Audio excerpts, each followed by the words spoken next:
नाशिकमध्ये राधाकृष्ण विखे पाटील आज विविध कामांचा आढावा घेणार. जिल्हाधिकारी कार्यालयात राधाकृष्ण विखे पाटलांनी बैठक बोलावली. मुख्यमंत्री फडणवीसांच्या उपस्थितीत उद्या गोदा नर्मदा जलयात्रेचा शुभारंभ होणार. शिवसेना पक्ष आणि चिन्ह प्रकरणी सुनावणीसाठी कोर्टाची नवी तारीख. 29 एप्रिलला पक्ष आणि चिन्ह प्रकरणी सुनावणी होण्याची शक्यता. काल दिवसभर शबरीमाला प्रकरणी सुनावणी झाल्यामुळे नवीन तारीख देण्यात आली. नवी मुंबई मनपाकडून अतिक्रमण विरोधी पथकाच्या उपायुक्तांचं निलंबन. 42,000ची लाच घेतल्यानंतर कैलास गायकवाडांवरती निलंबनाची कारवाई. ठेकेदाराचं 21 लाख रुपयांचं बिल मंजूर करण्यासाठी लाच घेतली होती. महामुंबईसह राज्यामध्ये फक्त 8 महिन्यात 20,000 एक्ससी गोळ्यांची विक्री.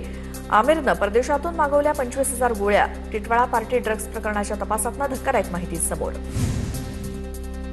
ठाणे जिल्हा परिषदेच्या 2 अधिकाऱ्यांना लाच घेताना अटक. शिक्षण विभागातील शंकर आरे आणि श्रीकांत खंडागळे या लाचलुचपत प्रतिबंधक विभागानं बुधवारी त्यांना पकडलं.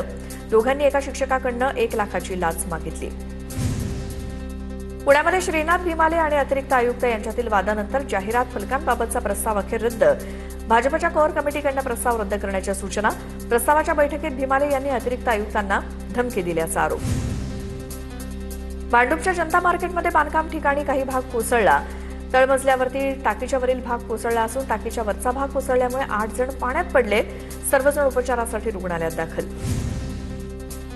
मुंबई विद्यापीठाच्या TY-BCom परीक्षेतील प्रश्नपत्रिका फुटी प्रकरणी शिपायावरती गुन्हा दाखल. मुंबई विद्यापीठाच्या 3 कर्मचाऱ्यांना कारणे दाखवा नोटीस तर 1 जण बडतर्फ. नागपूर विमानतळावरील ॲप आधारित टॅक्सी चालकांचा संप अखेर मागे. जिल्हाधिकारी कुमार आशीर्वाद यांची मध्यस्थी. 14 एप्रिलपासून नागपूर विमानतळावरती नो पिकअप नो ड्रॉपचा निर्णय घेण्यात आला होता. बोगस बियाण्यांची विक्री किंवा वापर आढळल्यास 5 वर्षांपर्यंत कारावास आणि 1 लाख रुपयांपर्यंतचा दंड होणार. कापूस पेरणी जवळ आल्यामुळे ग्रामीण भागात बोगस बियाणांचा धोका वाढला.